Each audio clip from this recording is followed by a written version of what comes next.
It's time to take 10 minutes for Torah with Rabbi Joel Finkelstein. Welcome to our discussion of Parshat Kedoshim.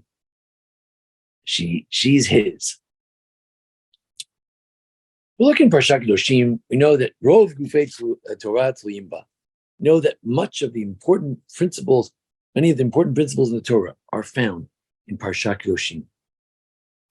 And there's so many beautiful things, the idea of being a holy people, being holy to God, the idea of the Havta L'Recha Kamocha, loving your neighbor as yourself. One section which seems to almost disturb, and almost doesn't seem to belong, is a section known as Shivcha Charufa.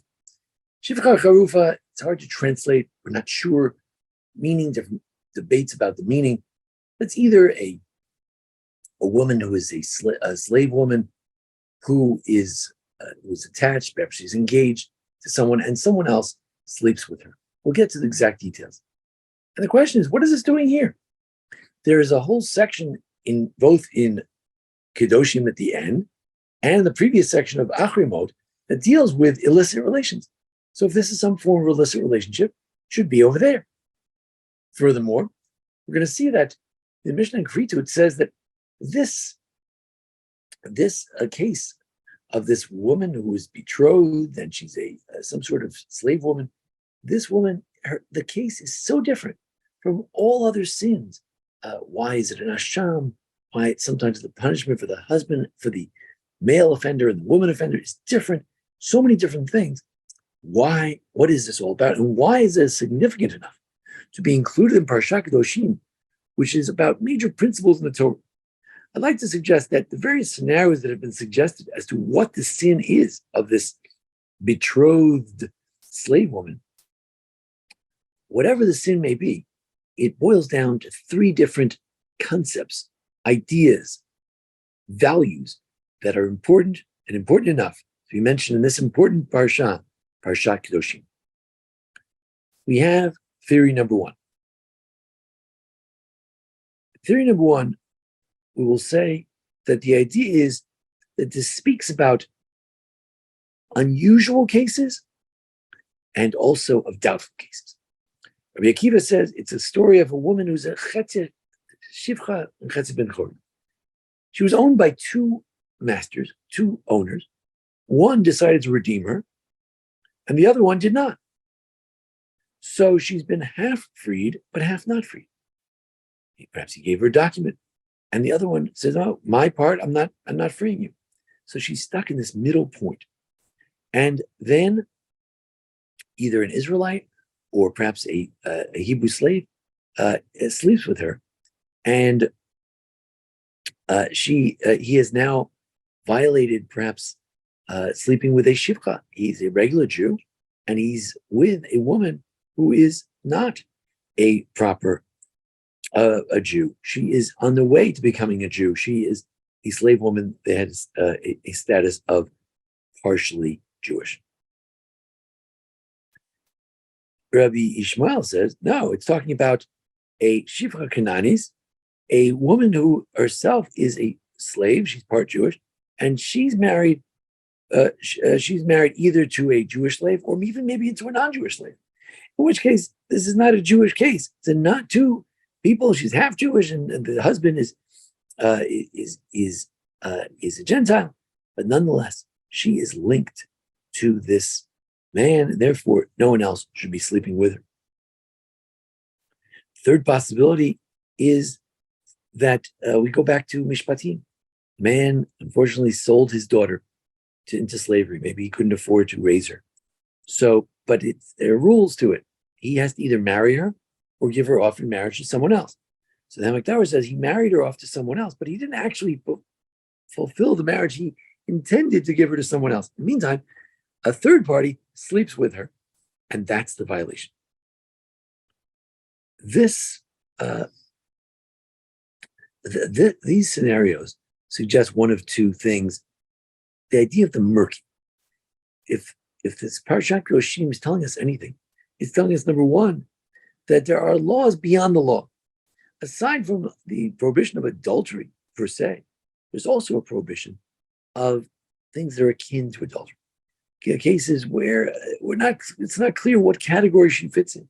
And still we have to respect people who don't fit in a particular category. Sometimes a rabbi would go to a different town and they would ask him, what do you do when a woman doesn't fit in the regular category? What if she doesn't have any arms and she's trying to perform chalitza? They would ask these questions because that's what people want to know. What about when someone doesn't fit in the normal categories? So the very fact that this is a complex case, maybe that's the point. That the Torah covers not only the more obvious cases, but also cases that are complex, that are strange, that are odd, where it's hard to put in a particular box. Also, the Yemek Davar says, it's not clear. Was she freed? Wasn't she freed? We're not sure what happened. And that's why there's an asham here. That's why it's a guilt offering, because there's a notion that a guilt offering the asham is a special type of guilt for doubtful cases. The person was so lackadaisical about their relationships that they got involved with this woman who was either a slave woman or something like that. She's betrothed to someone, but perhaps not totally. This shows that he's not being particularly careful about his relationships, about his actions. And just as someone who landed out eating a piece of forbidden fat, he thought it was a regular fat, he thought it was kosher fat. Just like there, we asked him to bring an asham, to bring a guilt offering, because why are you getting in such murky situations? Why are you getting yourself in trouble? You should be more careful about what you're eating, what you're doing. So too here, it's either something murky or something that falls between the cracks. Parsha Kedoshim is all about, so you shouldn't be naval b'shus Torah, as the Ramban says, covers cases that perhaps are beyond the letter of the law. Second type of scenario, second type of message. Second possibility is, like the Ramban says, he doesn't clarify exactly what case it is, but this woman is charufa, means she's young. She's a young woman, and she's sort of the concubine of somebody. She's a concubine of a Hebrew slave, or she's someone's concubine. And this, and although that's not an official relationship, it's not a marriage, it's not adultery, but she is linked to someone. She's someone else's, and therefore we say, stay away.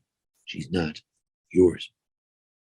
The Oznaim Torah suggests maybe it's the following scenario: woman is a slave. She's part Jewish, but she's a slave, not fully Jewish. She didn't enter the full kedusha of holiness of being Jewish. She wants to get out of her slavery like anyone else. So she decides she'll flirt with this man. She'll have a relationship with this man, and he'll buy her out, and she'll be free. Problem is, he didn't have enough money. So he buys her out halfway, and then she gets frustrated. A month goes by, 2 months. So she decides to sleep with someone else. So here it's a crime committed by her as well. Some of these scenarios, she's not particularly committing a crime. Here, it's her crime as well. She was already sort of promised to this first man. And the second man is committing a crime because he knows that this woman is connected to the first man. So why is he getting involved with her? So it's a lack of loyalty. It's someone getting involved with someone who's already connected. She's his. She's not yours. She belongs to someone else. The Ibn Ezra says, this is someone who's betrothed. She is promised to someone else. It's not an official betrothal, the ring or what, but she's designated for someone else. The master, someone decided that she's going to marry someone else. And this is the principle which in Talmud is known as ani hamahapich b'charar. Sometimes a person is looking at a lost object, and they say, they take a stick and they toss it over a little bit, they look at it, see what it is. And while they're looking at it, someone else comes and grabs it. That's not nice. It's not right. If someone is engaged in something, leave them alone. If someone tells you, no, I got a great job opportunity. It's terrific. It's really wonderful. I'm going for my interview tomorrow. You don't call up the employer right now and see if you can get an interview at the same time. That's not what you do, right? If someone tells you about a great business deal they're about to make, because they're just sharing the good news about what's going on in their life, and you preempt them and you make the deal instead, that's not the way to conduct business. That's not proper ethical behavior. Sure, it's not exactly stealing from someone, but that's exactly what this is about. It's not exactly niyuf. It's not exactly adultery. It's not exactly stealing. But there's some element of stealing here, some element of trickery. There's some element of taking that which is not yours, someone who's already designated for someone else. Finally, we have a third possibility. The third possibility is related to the context. As Rambam points out in Moreh Nevuchim in another strange way, but also the Sforno points out the Reb Hirsch, the Ibn Ezra, the Rokeach, they all say that the connection to Koloim is important. There's an introduction, keep my laws, and then the laws of Koloim, of not having mixed seed, mixed animals, interbreeding. And then it tells us about this case. What does it say? It's saying, Kedoshim to you, you are a holy nation, and you have a special status, and you have no business with a woman who hasn't yet fully converted to Judaism. She is Shivcha, she has entered some element of Jewish mitzvot. She doesn't have the full Kedushas Yisrael, the full holiness, and a man should not be married. Jewish man should not be married to a Shivcha, person who has not fully entered into the covenant. And therefore, it's similar to the mixed species, misbreeding in the previous section. The heading of this parsha is Kedoshim to you. Kedoshim to you includes things that are murky, things that are not exactly spelled out in other places. As Ramban says, this parsha, in this mitzvah of Kedoshim to you should be holy, includes things that are not exactly spelled out. Here's a case, an example of things that are not spelled out. It's an example of something murky, something where there's status that's unusual. And perhaps there's a case of doubt. And we should stay away not only from definite sins, but even doubtful and murky and problematic situations. That's Kedoshim to you. The Sfornos are arguing, no, this is under the rubric of Kedoshim to you, you should be holy. You're a holy nation, you have a special status, shouldn't be engaged. People who have a lower status, who have not fully entered the Kedushas Yisrael, the sanctity of being part of the Jewish nation. And finally, there's a notion of things that are not yours, that this is not your gal. This gal belongs to someone else. This gal, true, she's not married to someone else, but they're dating. They're living together. There is some kind of relation, even if it's not the most edified relationship that they have. Even if it may even be two Gentiles, one is a slave and one is a slave man, slave woman, you don't get involved. It's true, it's not full adultery. There's not going to be put to death for this, but there needs to be a guilt offering brought. And the rabbis say the woman has lashes as well. Why? Because when someone is engaged with something, you don't come and take it away, even if they're not fully in ownership of it, or even if they're not actually betrothed to it, or even just engaged to it. Still, the very designation that this is his gal, you don't come and take his gal. It's not yours. Kedoshim to you, this parsha teaches us important lessons, understanding our status, trying to stay away from murky situations, and also to remember that it's not just we can't steal and can't commit adultery. There are things akin to that that are also forbidden.